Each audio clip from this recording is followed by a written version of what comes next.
Repeat. Okay, my name is Andrzej Krzywda. Thanks for coming to my talk.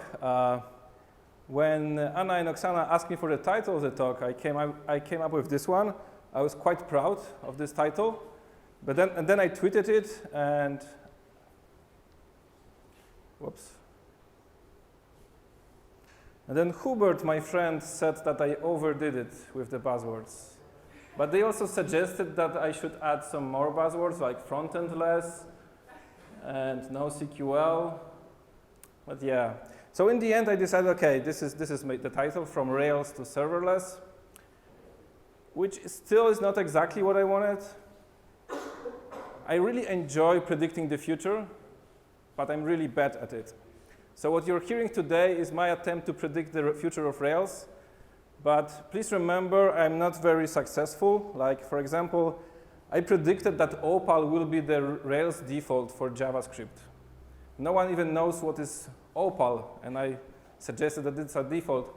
And this was in 2014, and it didn't happen. So one prediction and failed. Then I also predicted that Angular should be part of Rails. And this was in 2013, and it also didn't happen, and it wouldn't be really a great idea. So don't listen too much for my predictions, but let's give it a try. So Rails from 2004, that's when I started doing Rails. That was the beginning. I was even lucky to have a beer with DHH when nobody knew him, so no one wanted to have a beer with him. So I was the only guy who actually wanted to sit with DHH and have a beer at a conference. It was a Java conference.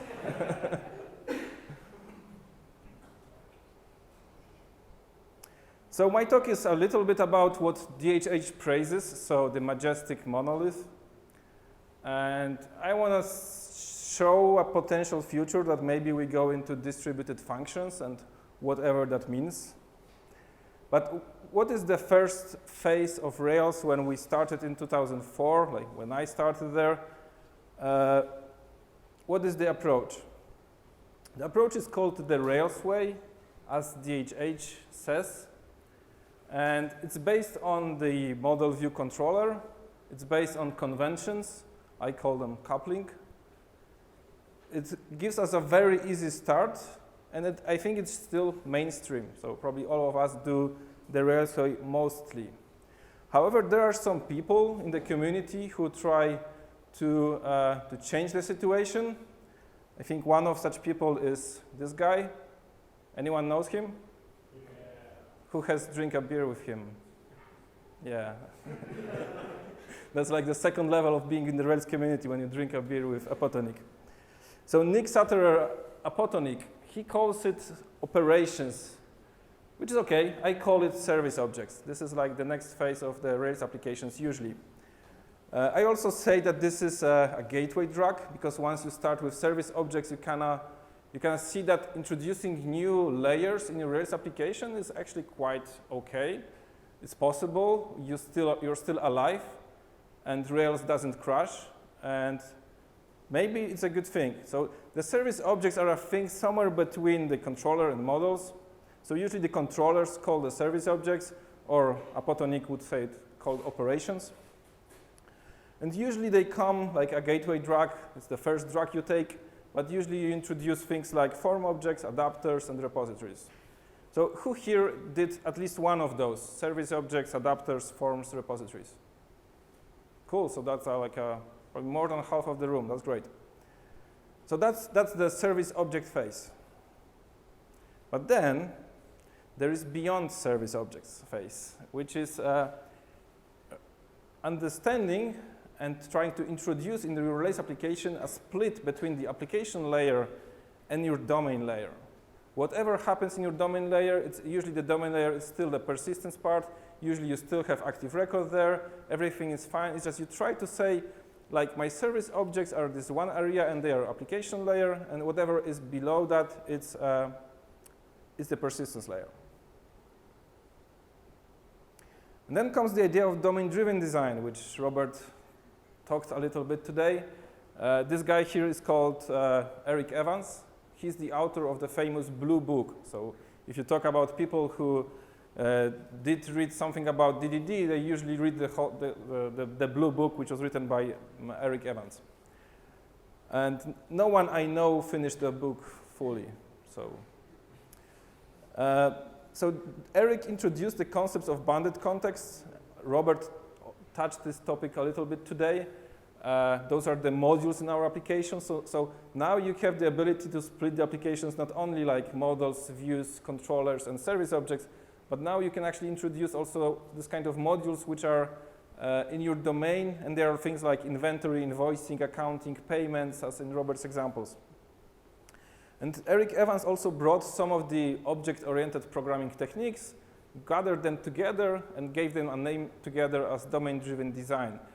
We are talking about the technical building blocks here, so things like aggregates, sagas was the topic of Robert's talk, read models, and then the idea of events appeared, which was the foundation of Robert's talk also. So your application can now speak in events, which is a really cool phase in your application. So how many of you have at least one event in application?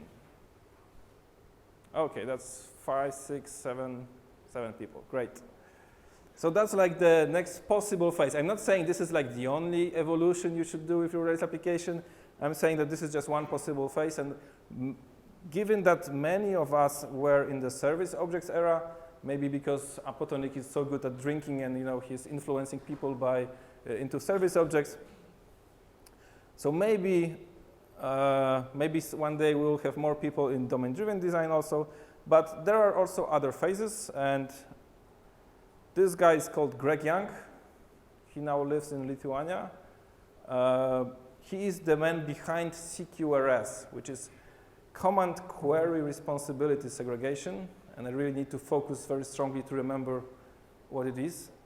But the idea is both simple and very revolutionary if you didn't do it yet. The idea is to think about your system as reads, things that query the application, things that show the data on the website, for example, and the parts which change the data, which in every Rails application is obviously coupled, because in every Rails application everything is coupled.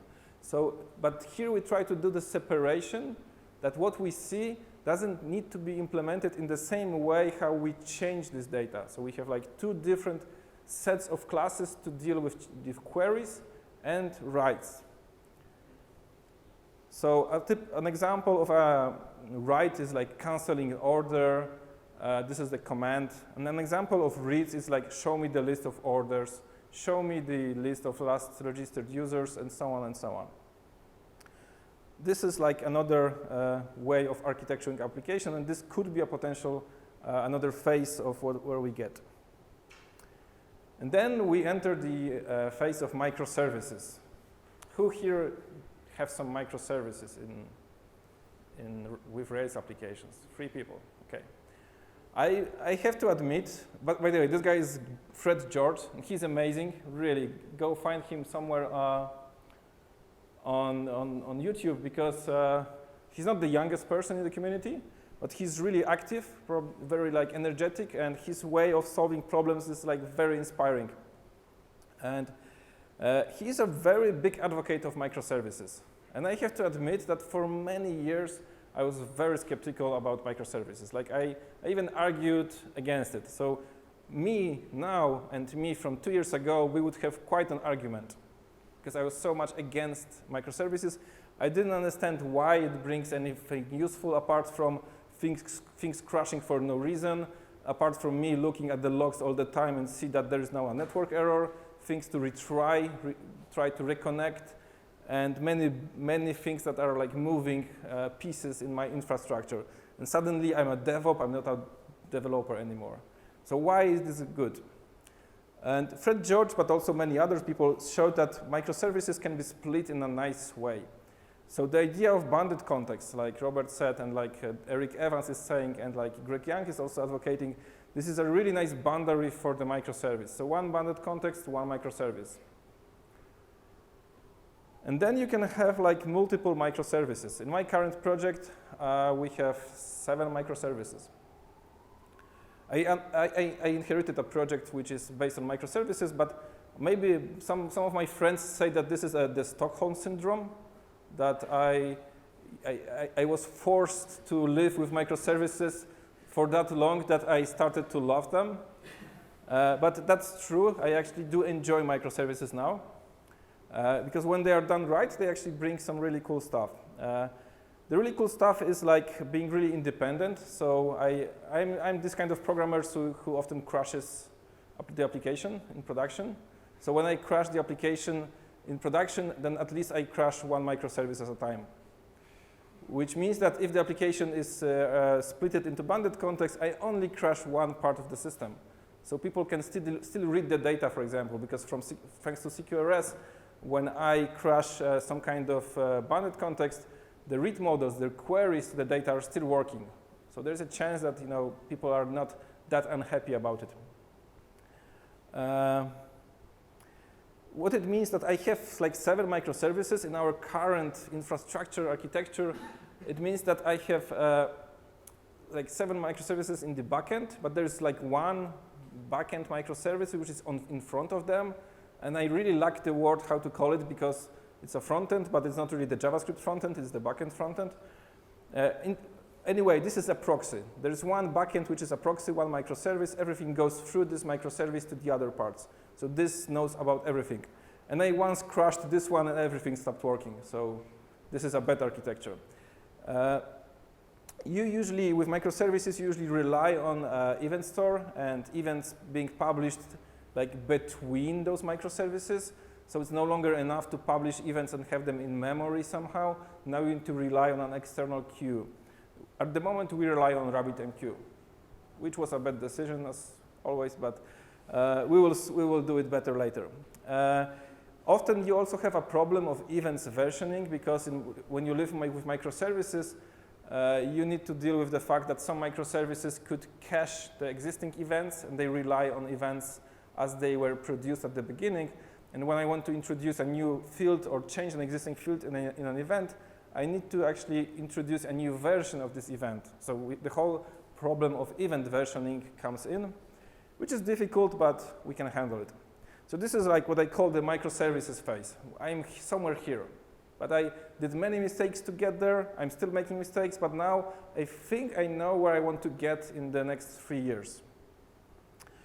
And this is because I was very inspired by this guy called Goshko Adzic. I hope I get it right. Goshko is a very good programmer. I think he's Serbian, but he lives in London now.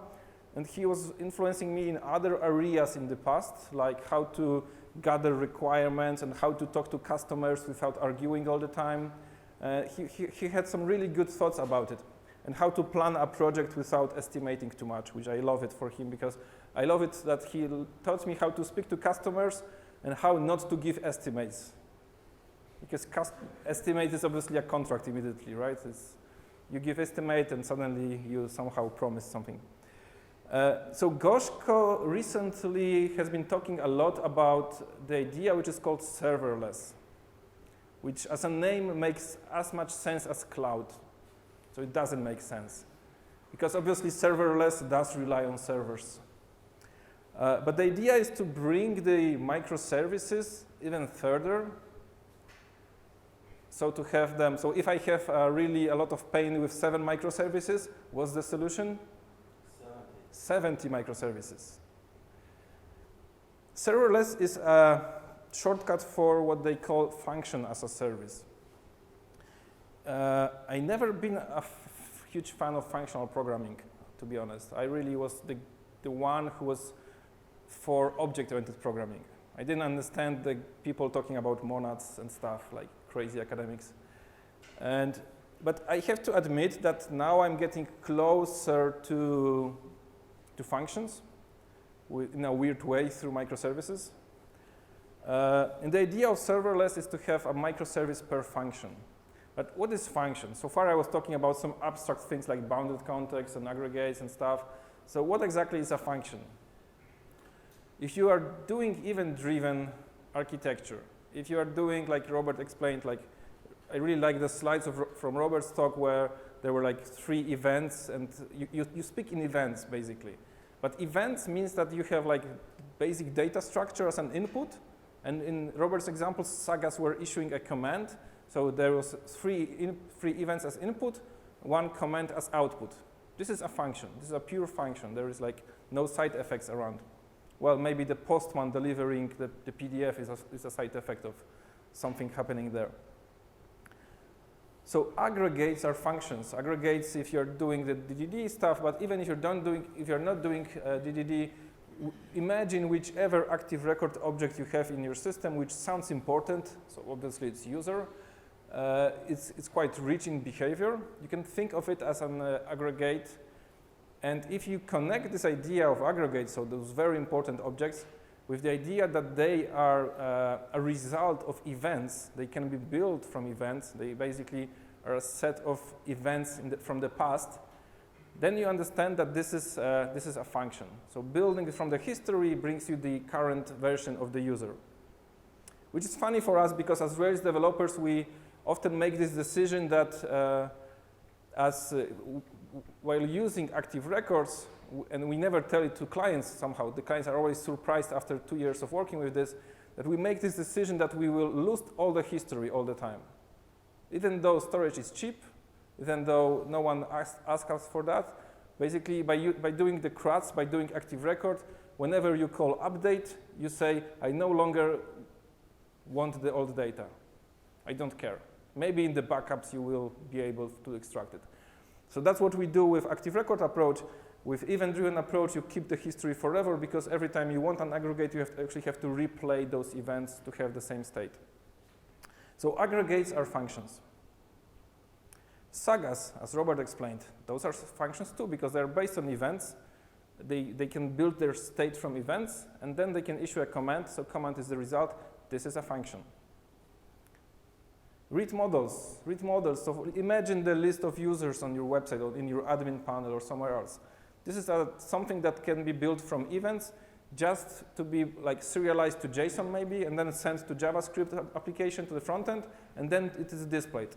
And this read model is also a function. It just can be replayed from events. You can delete a read model, the result, the JSON, for example, and then be able to get the same JSON back because you have the events which were used to be used for building the read model.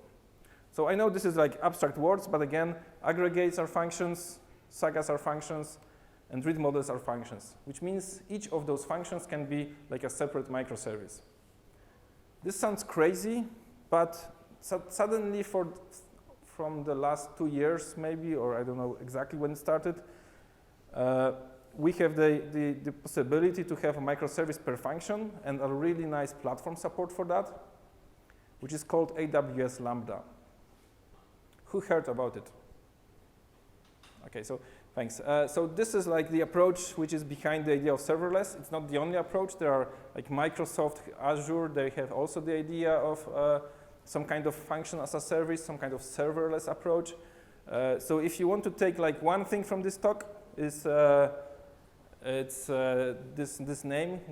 Go and read some more about it because my prediction is that this is the future, but I'm usually wrong. So. What it is in short, serverless is like very small units of deployment. And for example, Aws Lambda, they give you all the infrastructure needed. So you just provide the code for the function. By default, it was JavaScript, but we don't want to do JavaScript. You can do it in Ruby now too. You can do it in many languages now. So we started the whole story with our Rails application being like obviously many files of code, but in architectural sense, it was just some layers, but everything was very coupled together, and you can't really deploy a controller somewhere else than the models are. This doesn't make sense. There are no ways in a typical Rails application to deploy it separately. But through all the phases, we have separated certain units that we can deploy separately and run separately because they are just functions. And what it means exactly. So Fred George, again, microservices, he has a really nice talk about Anarchy of Microservices. Anarchy is not a very positive word, but in the end, it means that you have actually better isolation of what you do. What it also means, I don't have it in the slide, but let's try to be honest for a moment. How many of you would like the idea to write some part of your code in other language, for example, in Elixir? Okay, quite many. Some other languages, Haskell, Clojure, yeah? Go, Rust. Yeah, so if we like find and keep asking those questions, it means that we actually do want to have this freedom to write sometimes in some other languages. And I can tell you that this is one of the solutions that can get you closer to the idea that you can write some of the code in other language. Because right now, the only solution you can have is that when you go home after your work and no one is paying you, you can finally go and sit with Elixir or with Go or with Rust or with Clojure. This is your only way of using another language, because probably now most of you are Ruby developers. And you may actually love Ruby, but still you would like to be able to write in some other languages. And if you have a Rails application written in a Rails way manner, then you have no way of writing the controller in Elixir, for example. There's no way for doing that. Or in Haskell, or in Clojure. It just doesn't work like that. But once you have your application, actually, it's no longer really one application. It's actually 50 small units which happen to talk to each other. And as the result, they can give you the same results as your Rails application. So suddenly, this small saga about printing PDF and sending this via the postman somehow to the last person, this is a really small piece of code. I'm not sure how big it is when Robert explained that, but I suppose it's somewhere between 100 lines of code and 200 lines of code. It's probably not bigger than that. So now you have the option of writing 200 lines of code in Elixir, for example, and deploy it to Lambda and have it as part of your application. Recently what I did, I'm still not sure if that was the best idea, but there was a read model in my application, and this read model was, I think it was put on a wrong microservice in a wrong bounded context, so I wanted to have it in other place. This read model consisted of 250 lines of Ruby code. And also the client requested some changes to this read model. And read model, as I said, this is something based on events. I can easily replay those events. It's a function, a very simple function. And so there was quite a number of changes, and I knew that I could apply one change at a time, small refactorings, to make the whole new requirements happen. But I knew that also the number of changes is quite big, but the unit is small. It's only 200 lines of code. It's not huge. So in 4 hours, I was able to actually rewrite the whole thing from scratch. It's not that I didn't like the existing code, but obviously I can do better.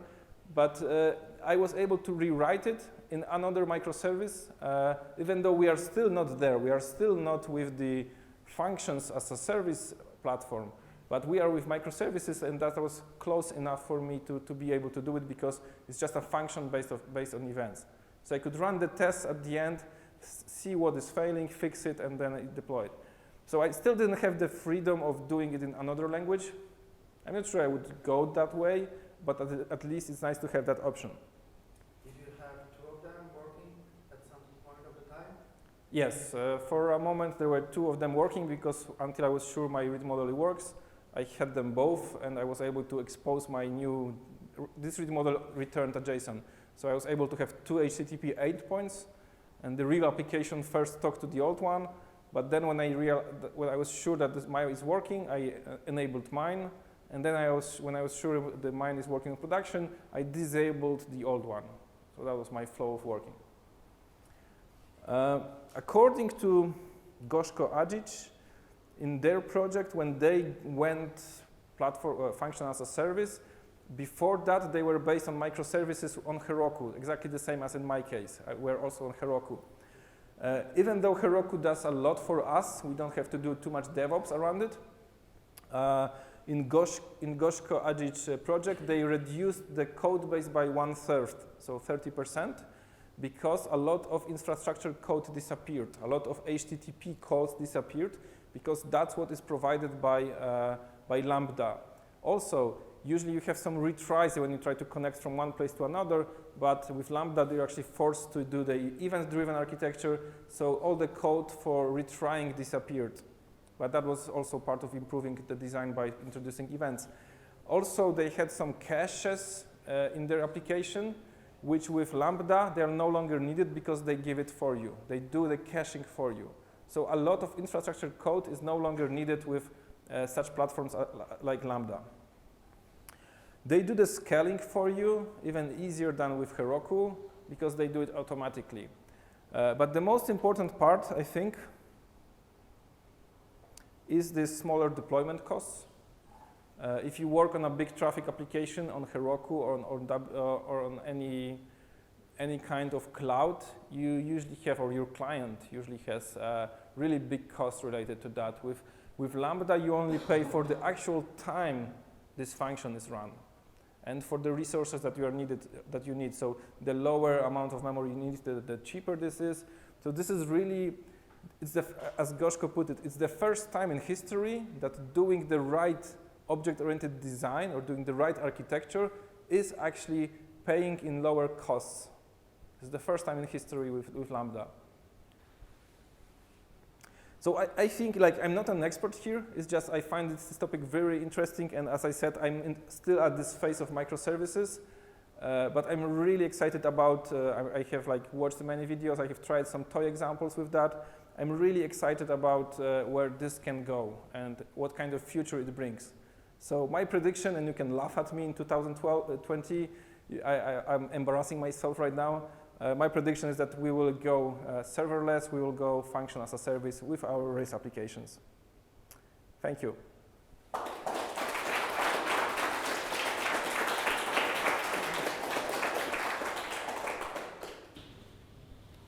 Are there any questions? Questions? I will pass the microphone so we will turn the question level. Questions? Thank you, Andrzej. Your prediction about front end.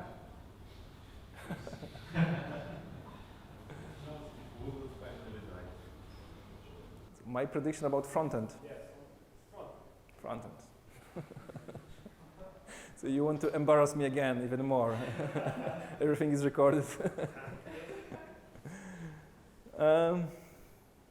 Actually, with the front ends, I was actually quite good with my predictions like 5 years ago, because in 2011, I remember, or 2010, I was teaching Rails at university to young people, to students, and it was still the moment, the year when the idea of single-page applications didn't make sense at all. And I told them there will be time when we will have a JavaScript objects living in memory, when the only thing that Rails applications will return will be JSON, no HTML from Rails, it's not needed.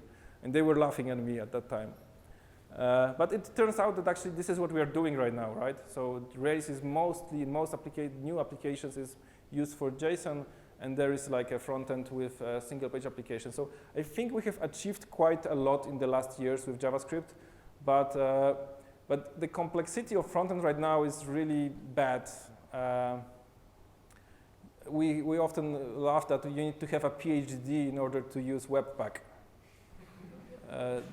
It's just so complex, and the first version, then there's a second version, and still no one knows what is happening inside.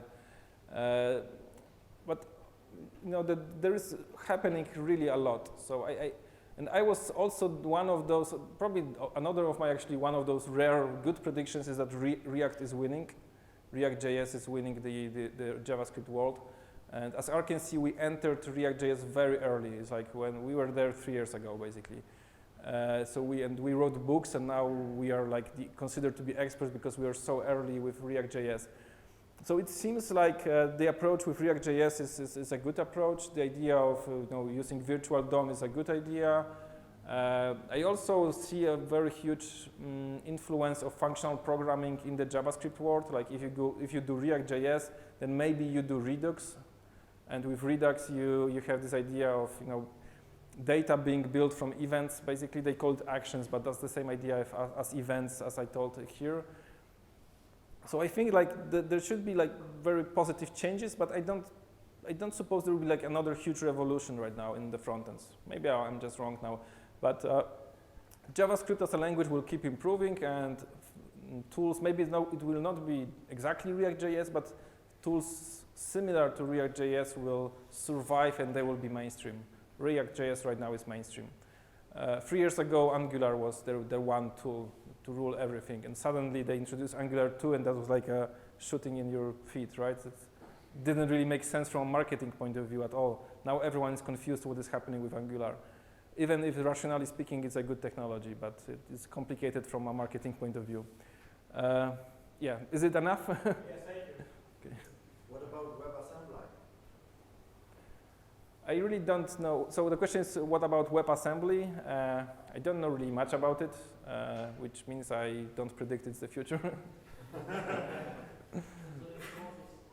Sorry?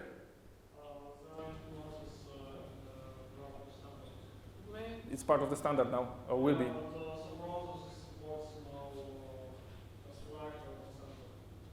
Okay. Any other question? Yeah?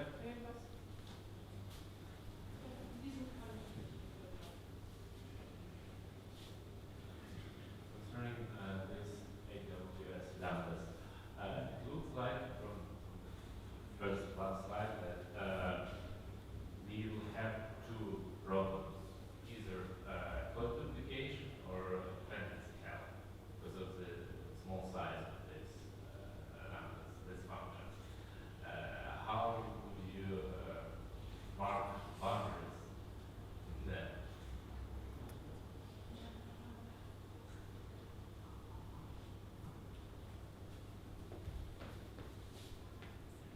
The question is, how would I draw boundaries between those functions? Or, well, I think that's actually the nice thing that I believe we have thanks to domain-driven design and CQRS, that we already have those boundaries. So we already have all the architectural pieces that constructed together create a whole, but at the same time we can look at them separately as units or functions. So exactly what I said before. So read models, sagas, aggregates. They're the main building blocks that on top of that you can have functions. And you also asked about the potential code duplication. So I'm not really exactly good at the details how Lambda works, but Lambda provides you all the infrastructure. Usually you have a lot of boilerplate code around the places where you call another service, or you need to make an HTTP call, then you need to handle how to behave when they are not available, how to retry. So all the infrastructure code, and as I understand, and that's the whole point of this kind of platform, is that they will do it for you. You only introduce the function. You say, this is my repository of the function, do it whatever it's needed, right? Now, a good question about dependencies, because that's very important. So with events, we kind of decouple the application, and we just say, here are some events in our world. Whenever you are interested in those events, just subscribe to them and do whatever you need. That's the whole idea of this architecture. I recommend watching the Fred George talks about microservices and about anarchy, because he's talking a lot. I think he predicted the serverless a long time before it actually happened, because he said they are in his company, a huge projects, they were doing 100 lines microservices. And the idea of writing each microservice in different language actually comes from Fred George. I learned it from Fred George. So this is the idea where in their company, they just hired any kind of developers. Are you a good developer? Yes. What are you writing in? PHP. Okay, come on. Because they have this freedom of writing in any language, right? Look at, it changes the recruitment situations. We are limited to Ruby developers in our companies, or Android developers, or whatever our developers needed. And with this approach, you have much more freedom for recruitment. And also, I took it from Fred George, the idea, I would never think about, instead of fixing a read model, I would never think about replacing this read model, rewriting it from scratch. I'm a big opponent of rewrites, because it's usually a waste of time. But here, if the unit is 100 lines of code or 200 lines of code, it's much easier for you to get rid of the old code, because someone else has written it with some other mental model, and now you can write it with your own ideas and your own architecture. And after you, whoever comes, they can again rewrite it, because it takes 2 hours, 3 hours. This is super easy. But also Fred George, he calls it the anarchy, but it's actually the opposite of anarchy, because everything is strictly put in good places. You can have two microservices doing the same, but you know, for as long as someone uses the old microservice, so you don't remove it, it's there. But once there's no client for this microservice, they will just discover it and remove it. So you can have like many things doing, many units doing the same thing. And with the dependencies, I think it's partially solved by the decoupling thanks to events. So events introduce this decoupling because there is no way that one function calls another function. You only bring up some new messages, some new events. So no dependencies there. I have a question. May I ask? Sure. Andrzej, but how should one start with serverless? How should they implement serverless in their projects that are running right now? Do you have some sort of advice? I wouldn't introduce it in your production application yet. But if you go to Aws Lambda, their website, they have lots of those tutorials and videos how to do it, and it's actually super simple. So I think it's not really that difficult to learn because you all write functions already, you all write classes already, you are good programmers. It's just the idea, like start thinking in this idea that those are functions which can live in their own like microservices, but those are handled for you. So many of you, and me included, were very skeptical of microservices because suddenly you have to be a Linux administrator in order to run your application, right? Because you have to deal with those Linux things. So their promise is that they will handle it for you much better than existing clouds, they do it for you. Because even with clouds, you have to actually do some stuff on the server. So even if you have like no knowledge about sysadmin and DevOps and Bash and stuff, that's probably a good moment for you to start being interested in Lambda because the promise is that we will have less need for touching the servers. But serverless is a very confusing name. It's still servers. Yeah. How do you test integration testing for microservices and specifically Lambda? How do we do integration testing with microservices or Lambda? So in my project where we have a number of microservices, we've been wondering how we should do the testing. And my colleague from the team came up with this crazy idea, which at first I laughed at it, but then I decided, okay, it's cool. That was the idea of, but don't laugh now, the idea of running tests on production.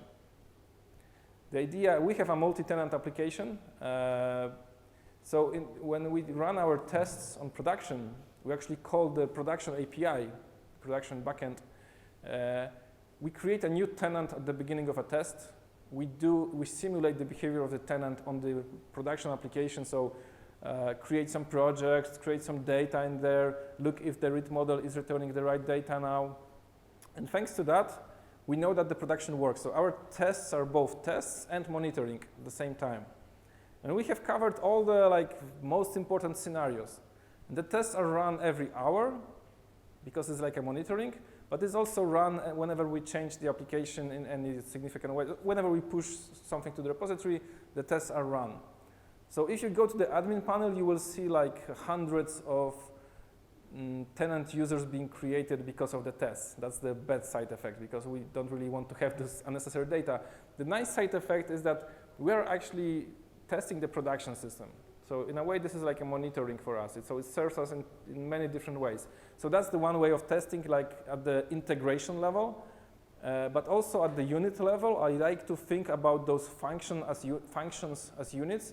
So given some events, whether the read model returns the right JSON. That's a super nice test to write. As long as this is returning the right data, this is cool. And for the aggregate, bring some input events, apply some change to the aggregate, because aggregates are about changes, and then see whether new events were published. That's like a unit. So for testing those units, I don't need any kind of infrastructure. Like, I only care about the events which are returned. It's a function. For sagas, that will be the same. I'm not that experienced with sagas, but that will be the same. Events as input and expect some command being published. But I'm not testing whether the command was handled because this is now handled by the production tests. But the production test, this is like quite a bit crazy idea. I'm still not sure if it will work fine for like forever, but it seems to solve many of our problems. And also, one of the problems with integration tests is like how to test the performance of your system. And suddenly, a side effect of our production test is that we are testing the performance of our system. Because we can say we should retrieve data from the read model within 1 second or 5 seconds. And we already have an assertion for the expected time when the whole infrastructure of events is running and events are published and then read models are consuming those events. And at the end, we have finally the JSON. If it happens within 5 seconds, this is totally acceptable for the whole system to survive. But if it now takes 6 seconds, the test will fail, the monitoring will fail, and we'll try to handle it. Okay, another question. Yeah. It's not about Ruby, but maybe Elixir. Have you looked into OTP and the way it works, how they solved it? I mean, like with microservices, it's very, for me, it looks like a model of activity. Yeah. So the question is about whether I looked at Elixir or Erlang or OTP. And they have this idea of actors. So definitely they have really good ideas in Erlang as a platform. Elixir is almost like Ruby, so obviously a nice language. But there is this problem. Even if I will, I don't know, switch to Elixir at some point because I will be so excited about it, that will be the same situation as I am now with Ruby. Like, okay, I like Ruby, but I would like sometimes to write it in Elixir or in whichever language is now the things for hipsters. So I would like the freedom to change languages. And the Erlang platform, even though it's great, it has only 2 languages, right? It's Erlang, which is ugly, and it's Elixir. So really, I don't see, like, for me, the point of changing Ruby, which is quite great, and go to Elixir just to be locked into another language which looks like Ruby. Even though the platform is definitely better than Ruby, like the main platform, but if I want to change the platform, I can go to JRuby, for example, right? And I have probably even more stable platform. So I'm watching what is happening with Elixir. I'm trying to understand. I like the idea of actors because actors are also like functions. It's the same idea, like accept messages and send some other messages. This is the same idea. So we are just calling the same ideas different names. But I prefer to think in this freedom of languages, in this anarchy of choice of languages, instead of being locked into Elixir this time. Any other question? Yeah.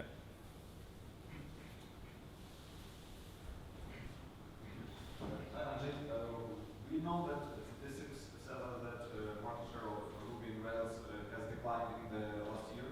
And what is your opinion about the newest years, about the future of Ruby and Rails in general? And maybe what, according to you, is the main competitor of Ruby and Rails? Thank you.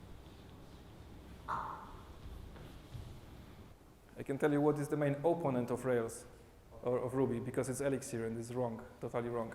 But what is my opinion on the market share?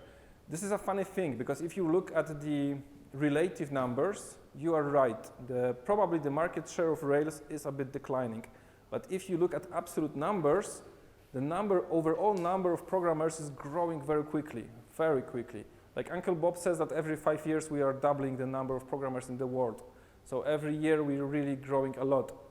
So when you look at those absolute numbers, Rails is growing all the time. It's just the other languages, some of the languages might be growing a little bit faster, but we are still, like, as a community of Rails, we are growing. So this is just not to forget about it. We are still growing. I'm very happy with Rails. I think we are finally in the stage where we are a stable technology. We are no longer the hipster technology, so that's maybe bothering us a little bit. I really think, like we talked about it yesterday, like the whole Elixir thing is very popular in the Ruby community, and from our perspective is like almost like a competitor in a way. And I know by running a company, I learned a little bit about marketing and sales. I know a little bit about what it means to enter a market and trying to gather some part of the market. A little bit, I'm not an expert. And usually the ideas of trying to win a market or get some market share is to position yourself against some of the leaders. And what Elixir did is Elixir is positioning itself as the opponent of Ruby, where Ruby is like in the 7th or 8th place in the market. It totally doesn't make sense from a marketing and sales point of view. They will never be able to win any kind of market share with this approach. And I'm not saying that they are bad people. I'm not saying that. It's just the whole situation created them, put them in a position that their natural opponent is Ruby.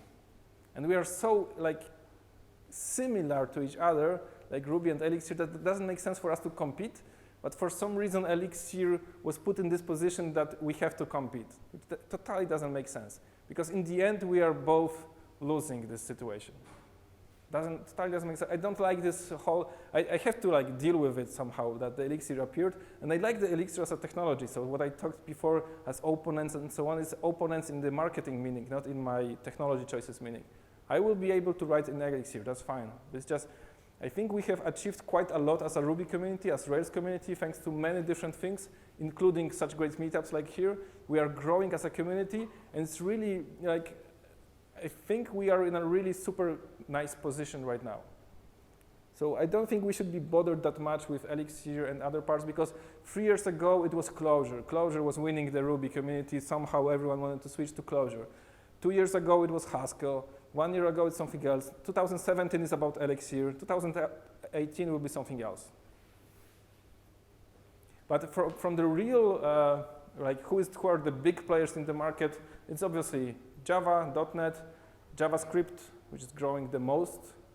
Python is great because Python is really widely used in many different areas, while Ruby is mostly for web or for backends. But like, again, I like the idea that with Ruby and Python, we're trying, that's funny. With Ruby and Python, we are like those neighbors who try to make this impression that we don't exist. Like, we ignore each other. There is like no competition at all. That would be much better between us and Elixir, but for some reason it's not, so. Okay, maybe the last question. Do you have any advices for like development about Aws Lambda, just engines, and any advices about building microservices system with engineers and all Could you repeat, yeah? Okay. So I was asked about any advices for building microservices only with Nginx, not Aws Lambda, if you have just the Nginx server, how to build it, any arguments. Okay,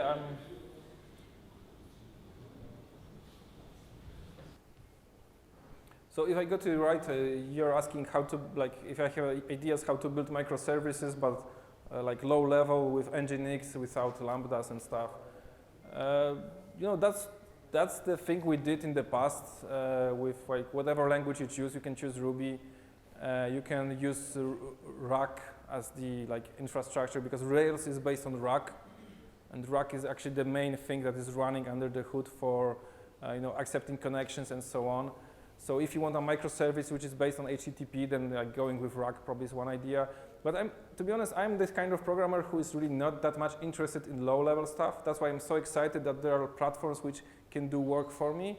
I was skeptical about Heroku for some time in the past, but now I really enjoy the things that Heroku gives me. And I really like the direction with Aws Lambda, mostly because I don't have to deal with the boring infrastructure stuff. Because, well, obviously I respect people who like to do it, and I like that they provide me solutions for that, but I'm more excited about things like Robert showed in his slides, like how to deal with the business logic. And in order to make like full focus on the business logic, it's nice not to need to think about all the like low-level code. So it's a good idea to practice like your programming to build your own microservice, but it's just long-term. I don't think it like makes sense for me, for example.